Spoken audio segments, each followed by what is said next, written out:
Everyone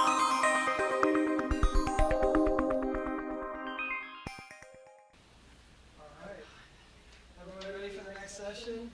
The toughest session of the day, right after lunch. All right. That's all right. Knowing our next speaker, you're going to be entertained, and you're going to enjoy this session a lot. He has a lot of experience in this. Also, since we're also touching some generic other things, he's also a foodie. So if you want to get to know him, just invite him to eat, and I think you'll be okay. He's also a Red Sox fan, which might make some of you angry, but most of us like it quite a bit. So we have Scott Collins from Aria Marketing, also a sponsor. Very much thank you, and he's going to cover a PR 101, basically. Thank you, John. I can't figure out how to get this one to stop showing the video feed. They want to be on there. Is that screen 1 or 2? That's the question. That's screen 2. I mean, that's screen 1.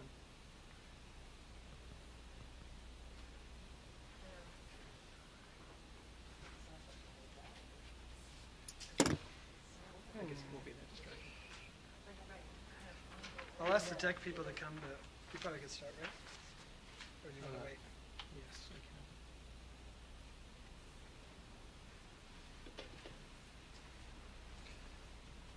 I switched it to something else at least. Okay, I would just go up to one screen. All right, great. Thanks everybody for being here. And I'll try not to wake you up too much in your post-meal slumber. Oh, good. I'm in stereo now. Awesome.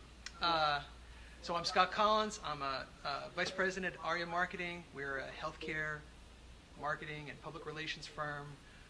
Most of our work is healthcare, technology, public relations. We do a lot of other strategy and messaging and advertising and websites and brochures and all that stuff too. But the bulk of our work is healthcare technology PR, and I thought it would be great to do a session on sort of the basics of healthcare technology PR, or as I like to call it, everything you ever wanted to know about healthcare technology PR, but were afraid to ask because you thought you were supposed to know already.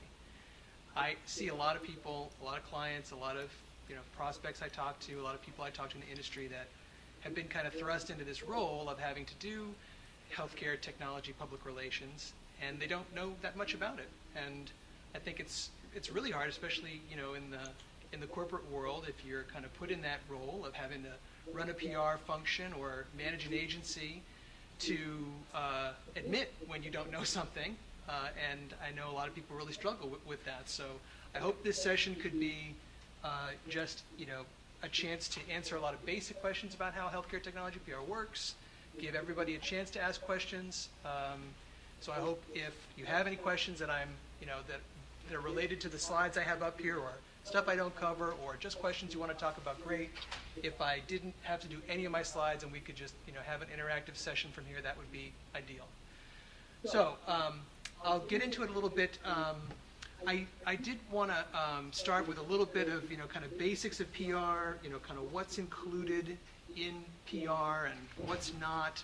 There's, I think, a lot of debate about that, and certainly plenty of room for reasonable people to disagree about what you would include in a list of things that describes public relations. These are a good list, I think. Social media, you'll note, is not here.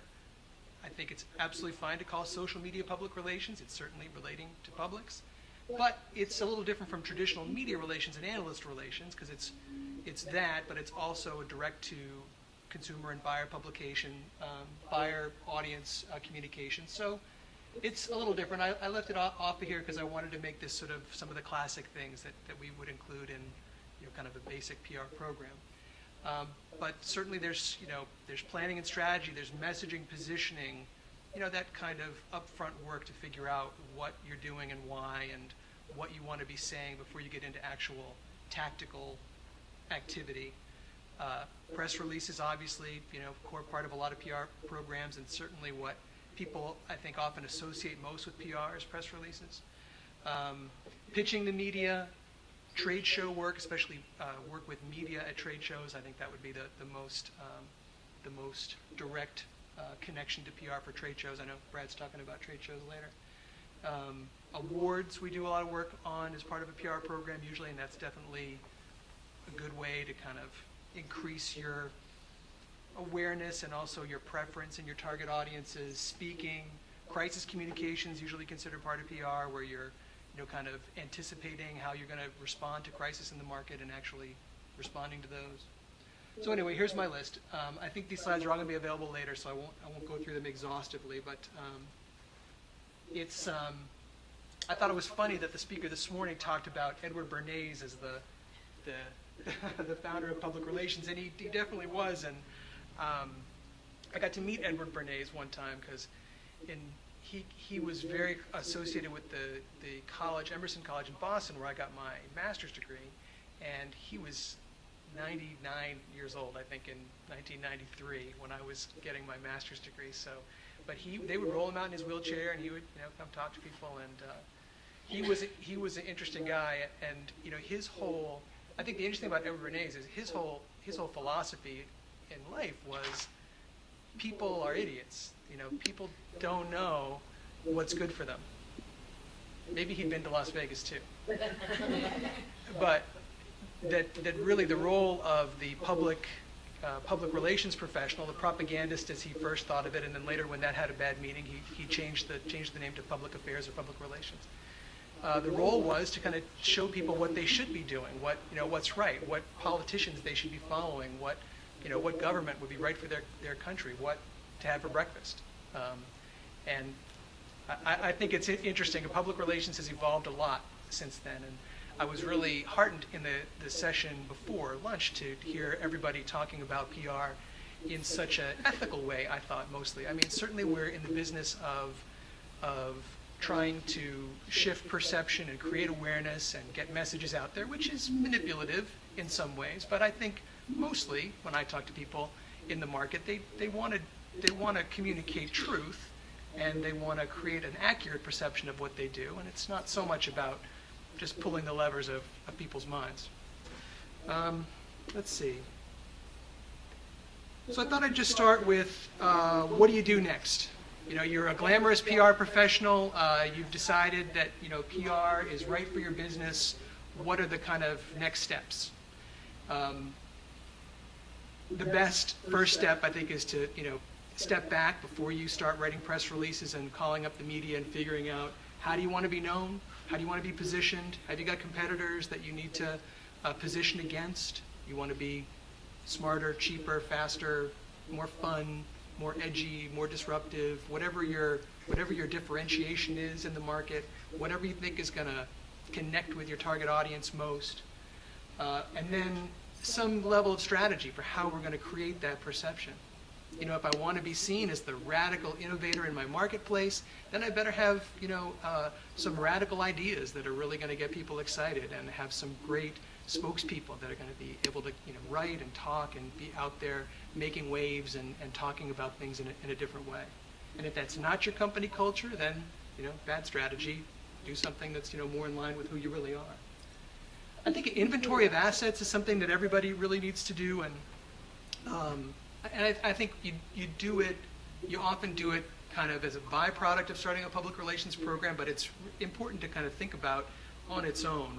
What are all the things we've got that we can use in our public relations program? Some of those things are people, thought leaders in the organization. I think it's important to look beyond the CEO of the organization. Sometimes the CEO is great. Sometimes they'll be a great thought leader, or sometimes they've got an ego and they need to be the thought leader, whether they're a good one or not. But sometimes it's a product manager or a consultant that is working with clients in the field that knows so much about sort of where the rubber meets the road in their industry that they're the best thought leader. So it could be a lot of people and it could be multiple. But who are some good thought leaders that we have or we could cultivate and develop? What kind of concepts do we have or could we create that we could have them out there talking about? News is an important asset. And I think you need to think creatively about news. I mean, some things are obvious, right? We've got new products to announce, or we've got new hires to announce, or something like that. But then those things, only happen so often, and sometimes we have to get creative about what we're gonna use for news. So coming up with your inventory of possible news items is important. Data is great, and I mean, it's the gold that if you can find pays off such huge dividends in a public relations program. Data, is what the media are most hungry for, I think, quantitative data is great if you've got surveys or you've got, as a byproduct of how you run your clearinghouse, you've got claims transaction data for a decade, great. But it can be anecdotal. We've certainly done plenty of stuff with data where the data sets are relatively small, but as long as you can present it as credible information from credible sources, is that like crane rate, right? You can do wonders with data. And if as you do your inventory of assets, what data have you got is great. What data could we get is the other important question to ask. Is there, do we have a cloud-based technology where we could be sucking data out of the cloud that our clients, have for their business process, de-identifying it so they're not upset that we're using their data, and have something useful to use with the media? Or could we do a survey? Are we in front of our clients frequently enough with our product that we could put a question out there in front of them? Or could we field a survey monkey or something like that? So really important asset. Budget, I think, is really important. Early consideration. Am I gonna have enough money to do all the things I want to do? All these things, cost time at least. So, having headcount to be able to do these things.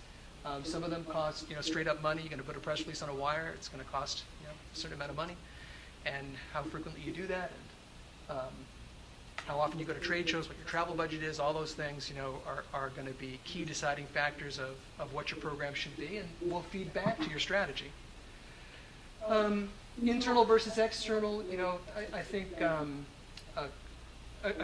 natural corollary to the budget question is, should we do all this ourselves, or should we have an agency partner? I've got a few slides later on how to work with agencies and what that's like, but should we work with an agency or not is a fundamental question, or something short of that. A lot of companies will use freelancers or other kind of external resources to supplement an internal team. And I've got a little more on that later, kind of how to make that decision and what kind of thinking goes into that. Once you kind of have those basic questions decided, some of the first things you often do in a PR program is some basic research, media lists, editorial calendars. Who are we going to be sending stuff to? What are their email addresses, phone numbers? What's coming up in their publications that we're going to want to try to connect into? I see a lot of PR pros. People I know are PR pros in the audience. I'm not sure how many people are new to PR or don't know a lot of this stuff. So I hope you'll throw your hand up there if any of these terms are not familiar. But these research components here, media list, editorial calendar, speaking calendar, those help give you sort of a rough, kind of hard landscape of the year to plot around what you're going to do more proactively, what isn't going to be tied to a specific editorial opportunity that a magazine has planned, or at a specific event at a certain time of the year. And I think once you get that hard landscape figured out, then to get the rest of your rough plan together, you can build on that. We're going to be at HITMC, in June, and finance is going to be a big audience for us in the second quarter. So let's do, a new thought leadership concept on finance and try to get some coverage out there. Let's save that great finance press release, customer win announcement we've got for June, so we can put that out before the show. Those are the kind of, planning decisions that will help build out your map. I wouldn't recommend doing it too far out. We have clients that sometimes want to do 12 months or even more for a plan. I think the trade shows you're going to be at, that's important. I think for some companies there are certain events that are their biggest deal of the year. You got to be there, you got to make a big splash, and you're going to think more than a year ahead for that. But besides that, I think, really, who knows what's going to be happening in the market in 6 months. So planning out in a detailed way, much farther than that, I don't think makes a lot of sense.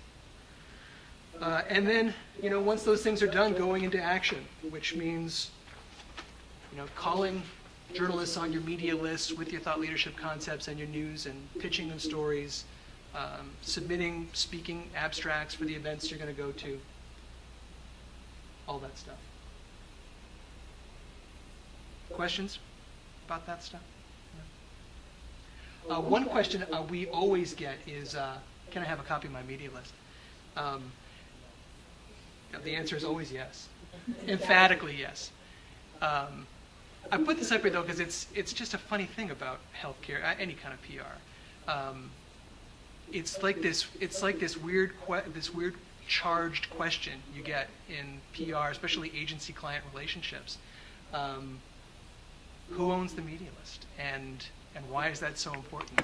I'll tell you, for those of you that don't work in agencies, why it's a sensitive question for agencies is because a lot of times the first thing a client does when they are going to stop working with you is ask for a copy of their media list, because they're like, this is a key asset, right? This is my media relationships. If I don't have that, it's going to be hard for me to take this over myself. If I can give this to my new agency, it's going to give them a running start. But I've certainly had, clients or prospects even ask me this before we even start.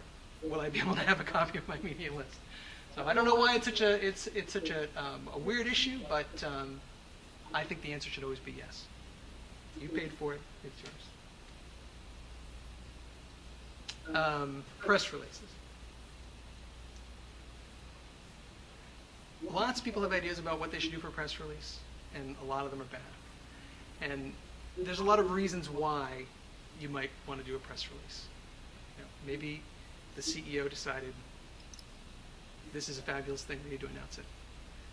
It's not news, nobody cares, but the CEO wants to do it. I think that can be a perfectly valid reason to do a press release if you have to, as long as you don't expect much to happen as a result of it. But sometimes, press releases are not meant for the media. It's a funny thing. I mean, it's a way really the industry has changed. When I started doing PR back in the early 90s, me and Edward Bernays, the press release was pretty purely a mediated communication. It was purely a medium designed specifically to give a journalist the information the journalist needed to write a story, and to this day it's still structured this way, even structured in a way that it could be basically reprinted into a publication in a fairly standard journalistic pyramid of information. And it was not intended for end user audience, the end buyer, consumer, business to business prospect, whatever it is. It wasn't intended for that audience at all, purely for the media. The press release has changed a lot in the last 20 years. And with the advent of the web, you know that your press release is going to get read by a lot of people. Or at least it could be. And it's going to be found by search engines. And it's going to affect your search engine results. And it's going to live on your website. And you're going to have a list of all the press releases you've ever done on your website. And if that list looks like April 2014, and then the one before that was October 2012, you look like you don't have much going on as a company, or your marketing house is not in order. So there's lots of reasons why you might want to do press releases today, other than I want to give journalists information that they're going to use to create a story. I think it's important to keep that in mind, because if you do a press release about something that isn't particularly newsworthy, you do it for political reasons, or because you want to communicate something to your competition or to your customers or to your prospects directly, it's a valid use, but don't expect coverage. Don't expect healthcare IT news to stop the press and put that on the front page, because if it's not news, it's not news. It's not really a news release. What is news? Certainly things that are just happened or about to happen. Things that are material to the organization, new product, new customer. Even those things sometimes are not going to be terribly important to the media. They don't always care about the latest .6b version of your product. They don't always care about the small practice in Spokane that bought your thing. But certainly that's a legitimate topic for a press release. Momentum is always a good target area for press releases, trying to do announcements that are going to create a sense that the company's building, moving, growing, making things happen, taking market share from the competition, moving into new places, taking advantage of new trends in the industry. And all those momentum-y type of things, wins, growth, new offices, new hires, new partnerships, all that stuff, is great to be able to put in that context of, what does it mean? Why are we having this momentum? That's one way often to take things that aren't terribly newsworthy, a small customer win, or a new hire, or new office space or something like that, but tie it into, because of the Affordable Care Act and the changes in the marketplace, we're seeing huge growth in demand. We've had to hire 100 people. We need a new office. Now the fact that you have a new address becomes a more significant piece of news potentially. What shouldn't they be about? Don't do a press release about your new website. Nobody cares. What's the stupidest press release? Why does nobody care? I've been working on this website for the last 6 months. It's beautiful. Our old website was terrible. I'm getting my performance review based on this great new website. We need a press release about it. What's the stupidest thing you ever did a press release about? Company picnic. No way, really? That's awesome. Stop the press. Hey, maybe community calendar, wants to know. That kind of makes a good point, that a lot of things people want to do press releases about are not press release worthy, but it doesn't mean there isn't something you can do with it. Company picnic, right? Not a press release. The world does not need to know that it's time for fried chicken and potato salad. But the local paper, especially if all the employees, might not have gotten the word in-house, might want to put it in their calendar if you're a big employer in the area, and a phone call or a fax, or they still fax? The fax machines now? Tweet the calendar editor at the local paper, and that's a very valid use of that information. Certainly we, as PR professionals, have this challenge in our lives of convincing people who think something is a press release that it's not, and trying to give them a suitable alternative for what to do with it. I think we've addressed whether they'll get coverage or not. I think, being able to assess that effectively is something that comes with experience, and is a great, a great thing to learn and talk to your peers about and get good advice about. Is this news or not? Is it going to get coverage or not? It's not an easy question, and it takes a lot of thought, and it depends a lot on the timing and the message and what else is going on. But setting expectations, often lowering expectations, I think is usually the task there, is important. If people are thinking that the new website announcement is a big deal and everyone's going to be very excited and do cover stories about our new logo, bringing people back down to earth before it happens is, I think, a good idea. How often should you do press releases? Twice a month. Everybody, twice a month. I think that's a good target to shoot for. Your press release pipeline should be dictated by these things up here, what makes a good press release. But if you don't do a press release for a couple of months, you start to look like you don't have much going on. That's an occasion for getting a little more creative about what you're going to do for news. And if you have 9 things to announce, don't shoot your whole wad of news at one particular month. Spread it out as much as you can. Save it for the next show. Save it for the next month. Save it for when it's going to be more appropriate. Again, an argument we have with our clients all the time. Some organizations, I don't know what it is, they feel like until I have a press release announcing this win, I can't talk about it. I can't, my salespeople can't tell prospects, hey, we just sold Blue Cross Blue Shield in Nebraska. Certainly there's no reason, just because you have it, as a publicly traded company, maybe some announcements are material. But for the most part, for most companies, your salespeople can talk about it all they want to. It doesn't have to be a press release, and there's a really important marketing strategic decision to make there about how you're going to spread those out and what the time is going to be.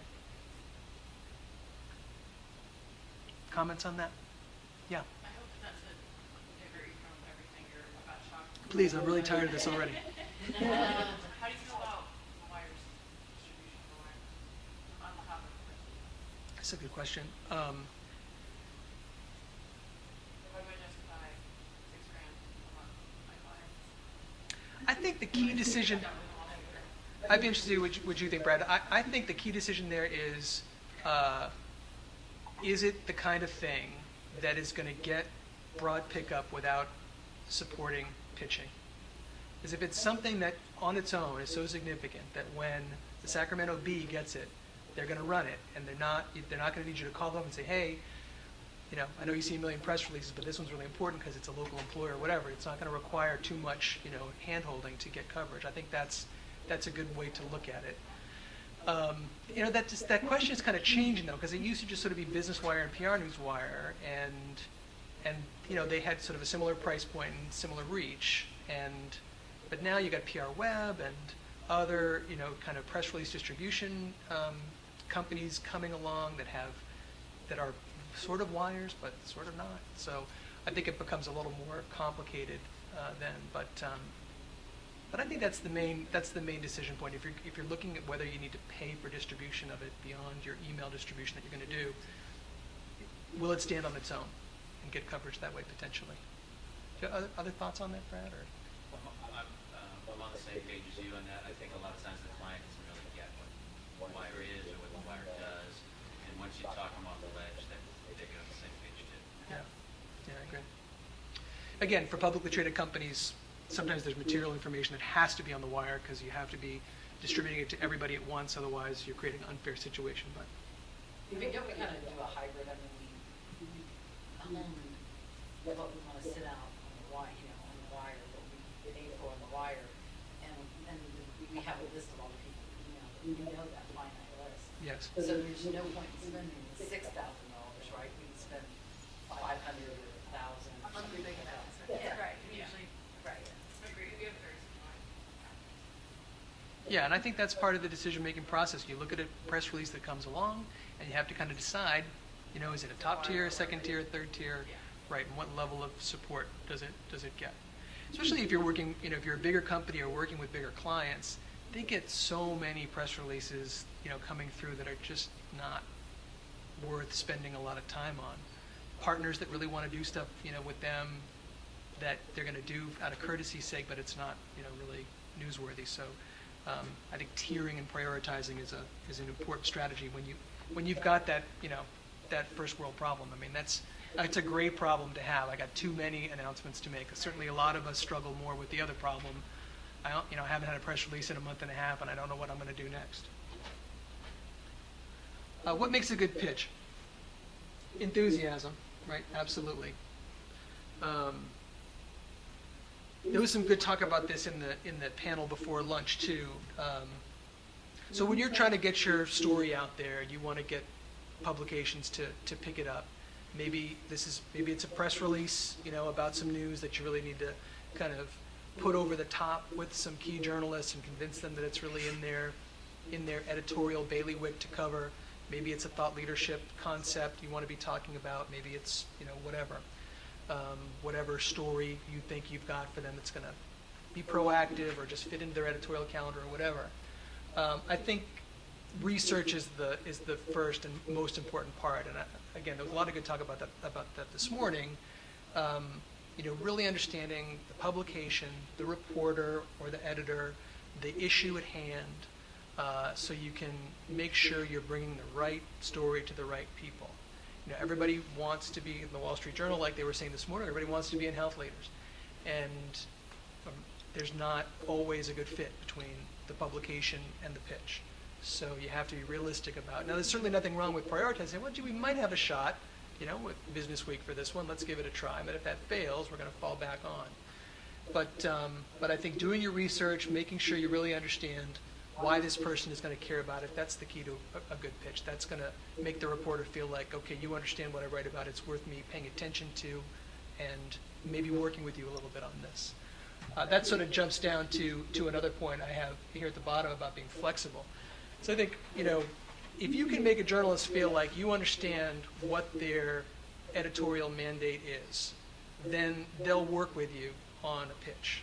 Gee, I'm not really interested in covering ACA right now. I've done a million pieces on that. But have you got an ICD-10 angle for me? Because if it fits into that, I got something coming up. And if you're smart enough about what you're doing, if you know your stuff, you know your client, you know your company, you know your topics and what's going on in the industry, then you can get creative. You can riff off your pitch and you can work with the journalist to really make something happen. But I think, again, it all goes back to that research. Understanding the issues, understanding the journalist and what they cover. I guess it goes back to relationship too, having had a relationship with the journalists so they trust you and they know you've given them good stuff in the past. I think keeping it brief is good. A pitch should be short, whether it's an email pitch or a verbal pitch. You want to be able to get it across in 2 or 3 sentences, 10, 15 seconds. Get the high points out there. Get a reaction, hopefully, again, by email or verbally in a conversation, but get a reaction and then go from there. Sometimes there's exceptions to that. I go back to that point I was making about data earlier. You got some great data on what's going on in the industry, highlights of that data, or even all the data could go in the pitch. Then you're really delivering some content that's in support of the pitch, really more than a pitch itself. Staying away from sales pitches, I think that's one of the biggest turnoffs, obviously, for journalists. If your pitch sounds like you're saying, "Hey, we got a great new website, we got a great new brand. We've decided that now we're a healthcare integration technology company, not a healthcare services company, and we'd like you to do a story about that." That's an immediate turnoff. Anything that seems self-serving is a bad idea, and I think that's a common mistake. A lot of people, especially new to PR, especially corporate, working on the corporate side, I think they feel like it's my job to tell the corporate story. It's my job to get our brand and our message and our product names out there. And yeah, but you're not going to get success with your pitch if you feature all those things in your pitch. You need to have an issue. You need to have a tie-in to something that this journalist cares about covering for their audience. They know you've got product or services or just awareness, access to grind. But don't bring that stuff to bear, and don't feel like it's your job. So yeah, and then just to reiterate the last point about being flexible, being thoughtful, polite. It's nobody's job to cover the story that you want to get in their publication. I gotta say, having worked in other industries before, I started my career in high tech, and the relationships we enjoy with the media here in healthcare are so much better, by and large, so much better. I mean, in high tech in the 90s and the 2000s, and the dot-com era, it was so awful. It was just adversarial. The journalists hated the PR people and just stay away from me, don't talk to me. I know you're peddling crap. I know you don't know anything about what you're talking about. Just give me your client's phone number and leave me alone. And in healthcare, it's a much more, collegial, I think, collaborative kind of thing we've got going here. Especially the folks that are here, the agencies that are here, and the PR professionals that are here at this event. I mean, we've all been doing this for a while. We've done 1 million stories with these people. We've contributed content to their publications. We've been major contributors, to their publications. So there's a much more, a much higher level of trust, and that's great. I mean, if you've never had to do it elsewhere, count your blessings, because it's ugly in some other industries. Other comments on pitches? Do you find a contrarian view works? Like, you shake it up a little bit, or does that sometimes just... Yeah, I love that. Love the contrarian view. I think that's a great pitch. I think journalists love that too. I think journalists love to do, so we got a couple in the room. I think journalists love to do stories like that say, oh yeah, everybody thinks, I don't know, it's bacon. Yeah.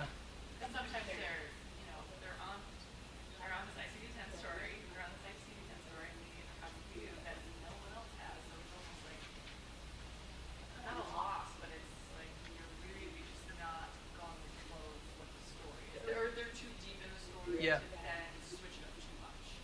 I don't know. I hear you. Maybe it's about timing. I think there's a higher level of a credibility hurdle to get over with, because if there is a common perception that ICD-10 is not going to get delayed again, or whatever it is, and you're coming in with a contrary story, saying everybody thinks it's going to be this, but really it's this, or everybody thinks the key to revenue cycle success is denials management, but really it's claim scrubbing up front. Whatever it is, the initial reaction is going to be, come on, you're just selling your stuff. I know this is, everybody, this is the conventional wisdom, but I think it's a common, journalistic trope to say everybody thinks it's this, but it's not. So if you can if you can provide enough supporting evidence to get over that hump, then I think it's a successful thing. But that's maybe a good question, what are good pitch kind of techniques and approaches? I think the contrarian view is good. Certainly a timely hook is good. We did some successful Olympics tie-in pitching. Any kind of timely pop angle is good. Shania Twain doesn't have to be using your EMR. It just if you can make the connection somehow. I wish I could think of an example off the top of my head. But if you can make the connection somehow to what everybody's talking about, because of whatever the latest episode of Mad Men, to your angle, it's a great way to make a pitch successful. I don't know if anybody thinks of any other good pitching kind of techniques like that. Feel free to chime in with them. How to build good relationships with key reporters. My favorite journalist. 2 pictures of Will Ferrell in this presentation. I'm a big fan. Building good relationships with reporters. Somebody in the presentation this morning said that's why you hire a PR firm, because of our relationships, and I think that's true, and we sell that, and that's valuable. But building a good relationship with a reporter is nothing that anybody can't do. You don't have to be a PR agency to have great relationships with reporters. There's really no magic to it. It's just that we do it all day, every day, and we've been doing it for the last 10 years, so we've just been at it, a little more focused and a little longer than somebody who's new to the game. But it's not that tricky. It's be a good resource. Be thoughtful. Do your research. Understand what these guys need. I think learning about journalism is a really important thing to do as a PR professional, and a lot of people don't, weirdly, learn much about journalism. And there's, if you've worked in journalism, that's great. Even a couple of years, at the community paper or whatever it is, you get the day-to-day task. I never did, but I feel like I almost have. I've worked with journalists so long. But reading about it, there's good podcasts about it. I've listened to On the Media. If anybody knows this podcast, great podcast about journalism. And there's lots of great stuff out there. Get inside the head. Be empathetic. To me, that's one of the primary skills or attributes I look for in somebody I'm going to hire, in a PR professional of any kind. Empathy, the ability to put yourself in the journalist's shoes, understand what their day is, what they have to do, what pressures they face, how fast they have to get stuff out, how much of a hassle it is for them to get the resources they need to write a good article, how they're going to be critiqued by their editor for bringing a story that doesn't have a good hook or isn't timely or doesn't have enough resources or seems too slanted or whatever it is. You got to understand all those kind of pressures and pushbacks they're going to face in their life and give them everything they need, if you can, to answer those questions, avoid that problem. So that's my number one advice for any PR professional: empathy. Put yourself in their shoes, know what their life is like. I think meeting these guys is great to do too. It's really worth the trip. I've known a couple of PR people that say, I never go to the trade shows. I don't get this. You got to go and sit across the table and hear the kind of questions they ask, hear the way they describe their publication, hear the way they describe their editorial mandate, hear the kind of questions they ask your client or your boss or whatever the situation is. Shake their hand, see them at HIMSS and then again at HFMA and then again at MGMA. Share the woes of the traveling healthcare communications professional with them. That's the stuff that makes relationships. Just like with anybody, but that's what makes it so when you really need them to pay attention to this pitch, because it's perfect, and if they'll only pay attention, it's going to really work, and my client really needs it to work. That's what's going to that's the foundation building that's going to pay off down the road. And stay classy. Always stay classy around the So I thought I'd do a couple points on how do you know if you need a PR firm? You do. If you don't have one, you do, and I'm the best one. Brad's the second best one. I think the main thing is there something I want to do that I can't do? I guess that seems a little obvious, but is there more activity now for my organization than I can keep up with, and I need more arms and legs? Do I feel like if only I had more time to spend on PR, I could get more coverage and more results? Or put otherwise, am I leaving opportunities on the table? I think if you have those feelings strongly, then the answer is probably yeah, or at least it's worth looking into. The next question is, well, all right, so I know I need more arms and legs. I could get more done. I have a little money to spend. Should I spend it on hiring somebody, or should I spend it on an agency? I think that's a valid question, and for a lot of organizations, unfortunately, the correct answer is to hire somebody. Sometimes that's just right. Depending on your business and your culture and your market and how it works.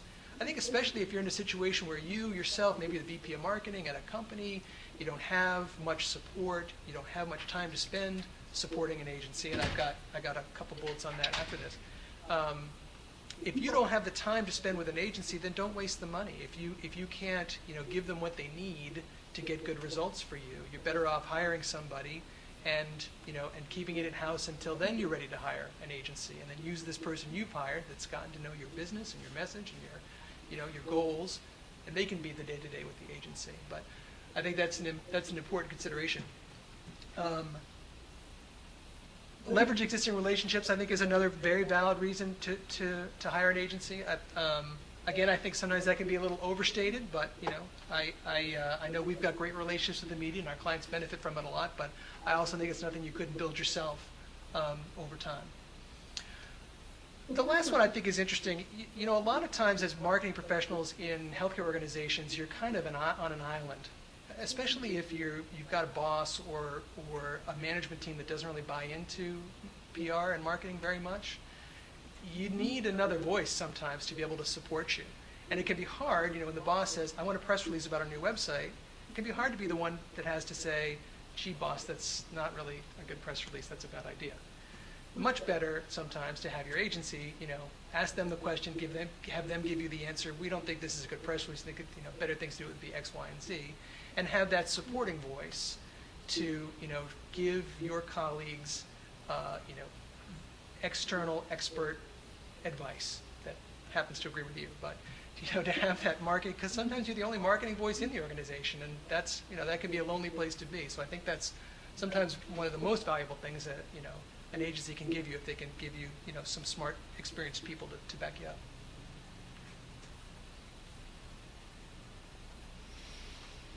Division of labor. I should have mentioned earlier, I sent out an email to a bunch of folks asking them, what questions would you ask, and what things have you always wondered about PR that you'd like to see answered.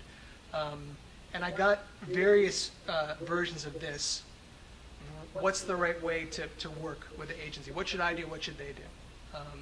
And I think it's an interesting question. I really think it's a very personal to each organization kind of question.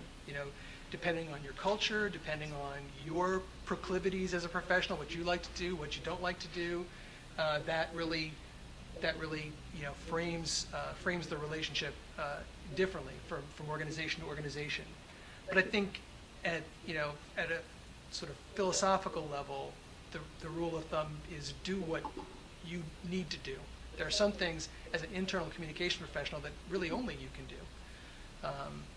Maybe that's talking to the sales team or the clients directly, although a good agency relationship will extend to direct communications between the agency and your salespeople, between the agency and your customers directly. But there are often those leadership, sales team, account management or relationship owners in the organization, customers themselves. There are some kinds of communications, I got 5 minutes left, that are best done internally. And there are some that are best done by the agency. And I think that's important to remember too, because sometimes organizations, don't really realize, gee, I shouldn't be writing my own press releases. Probably you shouldn't be writing your own press releases, and you should rely on your agency to do it for you. They're just more experienced at it and know, what's working and what's not a little better. Now, if you've been doing it for a long time, you're a seasoned PR pro, great. But but I think, there's some things that that work better because you do it all the time. And I think writing releases, pitching to media, those are definitely in that category. Other things like handling logistics for press tours or writing abstracts for speaking opportunities, they're just arms and legs work that you probably don't want to do, and you'd rather have your agency handle for you. So it's another good way to divide it up.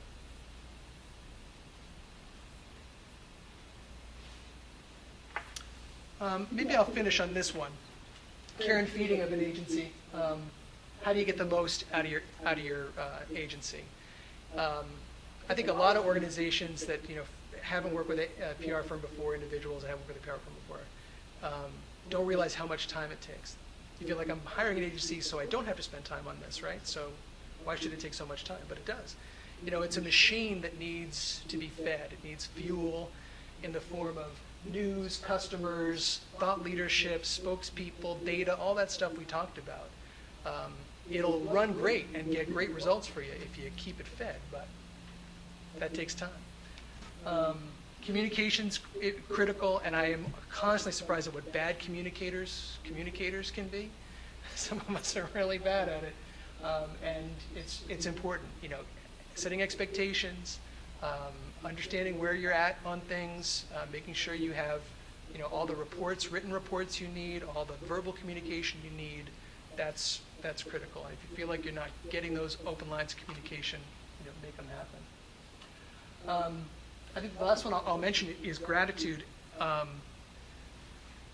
Again, it's kind of counterintuitive. You feel like, geez, I'm paying these people, thousands of dollars a month to support me. Do I have to thank them too, right? I mean, I shouldn't have to be nice about it. I'm paying for it.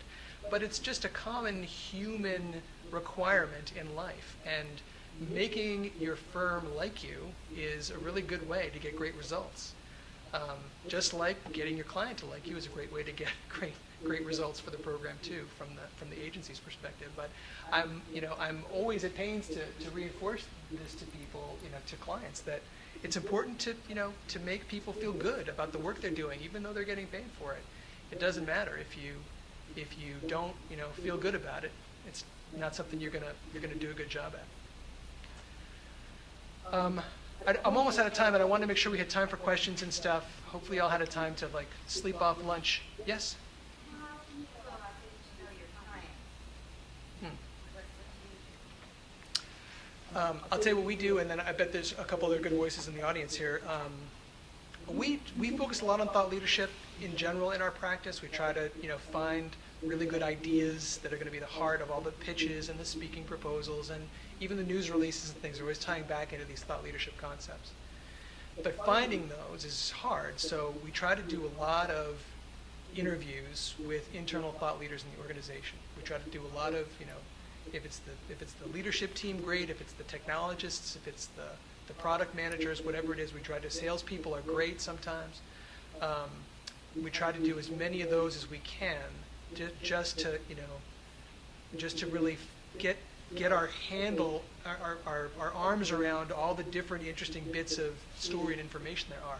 So many times clients don't know what they've got, and you have these conversations, some random kind of information they throw out there. Say, oh my God, really, you're doing that? That's amazing. That's a story.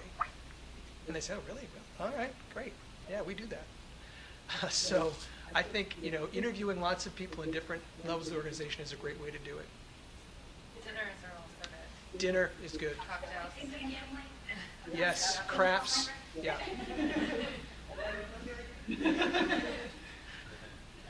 John? So I thought it was interesting that you said you should rely on the agency to write the press release. I just want to question that. I'm interested to hear why that's such a issue. In some ways, I think it's interesting when the agency doesn't do it, because then it comes off as more natural, and it's many of the agency ones feel so cookie cutter, right? That, Yeah. Obviously, I speak as a press person. Yeah. It gets a lot of pitches, right? So I guess I'm making the argument that maybe there's value in not using the agency. I'd be interested to hear your thoughts on why the agency, what do you provide when you're creating one that really adds value beyond you just doing it's a really good question.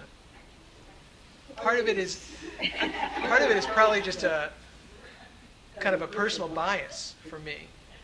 But when I think about what drives that bias, I think there's two parts to it. One is if the agency's writing the press release, then they're in on what's going on with this piece of information early on. So there's more time and opportunity to kind of think through what's the message, what's the opportunity, what's the timing, what's the strategy for this. Not to say that that can't happen if the client's writing the press release. Certainly it could. They could say, I'm working on a first draft of this press release now. It's going to be about X, Y, and Z, and start thinking about what our strategy should be about. So that certainly could happen that way, but it doesn't always. If you're writing them internally, I think I've certainly seen many situations with the client sort of springing on you. Oh yeah, here's a draft of our press release announcing blah, blah, blah. It's got to go out tomorrow. And you wind up with a situation that's poorly planned and may be a bad choice for a variety of reasons. At that point, it's a little too late to kind of go back and address. So that's one reason. I think another is, I guess this is also personal bias. I think we write better press releases than our clients usually. Although I see your point. The handcrafted press release is a little more. It doesn't read like every other press release in structure, and so it may feel a little more authentic. I think that's worth considering. I haven't really thought through the question. I was just thinking through my own thought process, right? Yeah. Is it better or not? And maybe if I were answering my own question, maybe the journalist. I think relationships matter a lot with pitching, right? So I think that's a huge part. So relationships and even understanding. So I think I'm up next. So I have some discussion points on this, right? Understanding what they want, right? Which are certainly. An in-house PR person may or may not know what that journalist likes to write about or what doesn't like to write about, what their schedule is, whatever. You're assuming. My sense is that there's, we talked about this in the last session a little bit. One, I do think the companies you work for, at least my experience has been, when you work with a PR firm, they start to get to know you, you get to know them, and you can put the company personality into the PR message. And so I think that does, and I read other people's PR, and I think it's different, it's a little bit different. Right, you look at every one of our clients' releases, even though we're writing them, They don't feel kind of, yeah, it's a little bit different, but also, I do wonder as a journalist, if you're, I've kind of been taught, at least, that they're looking, there's a structure to a press release, so they're looking for certain things in certain places, and they want to be able to get to those things, so I would be interested to know if they would find it intriguing or interesting if you did something different, or if they would find it irritating, like, wait a minute, I can't find stuff I want to find real quick, so. Yeah, Carol.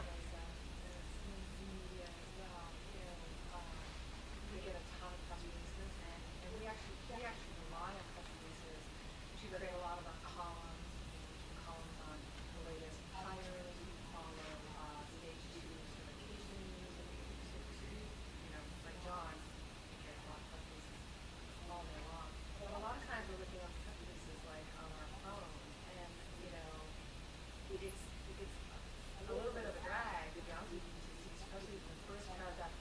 They all start to say like blah blah blah, the leading, blah blah blah, And the first paragraph is all about the company. And so now and many times it's like on my iPhone, it's like, okay, I'll get back to that. Maybe I do or maybe I don't. But I was in this business for 20 years, and I want that leading to be unique in the story. Even if it's a press release, I don't want it to be a structured press release that if you Google, you can find the company. I want that. To me, the best press releases, and you guys do a good job, I believe. Thank you. We actually use a lot of your press releases, but to me, that first paragraph, don't tell me you're leading, unless you really are, like, if you're Google, you could say you're the leading person, I'm all for so don't say you're leading, blah, blah, blah, blah, blah, blah, blah. And I think you guys wanting the sub headline to instill that, but I'm still looking at that first paragraph, like, tell me, what is this really about? Yeah. So that, on our side, we can immediately go, boom, to lead, or, and some press releases, and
We have had clients in the past that we write the releases, but they send them out. It's interesting. The three hands press release, the Barrage, I think there was like 200 to 300. And that was with people like Gloria consolidating it down to 10 companies in one email, which was much efficient. That's not true. Well thought. Yeah, exactly. I mean, I've consolidated so nicely, right? Like we have relationships, but I think through those, especially in a time where you're getting the Barrage, like the ones that stood out to me, if I'm thinking through what are the ones that happened, either I had a relationship or they did something so unique, right? Even about, I am not a PR person, I don't know how to pitch, this is what we did, right? And it's like, this is easy to read. I know what they want to talk about. Now, I may or may not want to talk about that with them. I don't remember that for sure. And I think they can take it too far, right? But, it's something to do it. I don't know if I want to. It's interesting that John mentions him because, you tend, again, to have the last 4 years in part of the media. And if anybody spent like a nanosecond on our sites, you would immediately know that there are health IT don't like it. Anything we talk about. But we know, Cam's releases the media list, and so everybody sends press releases, and they just blank it. It's just like, it's done done. So there's a press release that, don't have anything, they're never gonna put that in there because it's not anything even remotely related. It's in, so it's somewhat health IT related, but has nothing to do with like adoption of conference, nothing that we're reporting on. There's no contact, it's just like, here's some press release. It's just barely passed. Let alone the scrubs one. Yeah, right. Sorry to suck your time. It seems like we need a panel of press people. I don't think I'm going to relinquish the podium, John. I've still got questions to You don't answer. have to. We're at the time. There are cookies, so but I'm sure you know. I got to compete with cookies. You stay in the press. So unfair. All right. Thanks so much. Yeah, thank you guys for all your time. I appreciate it.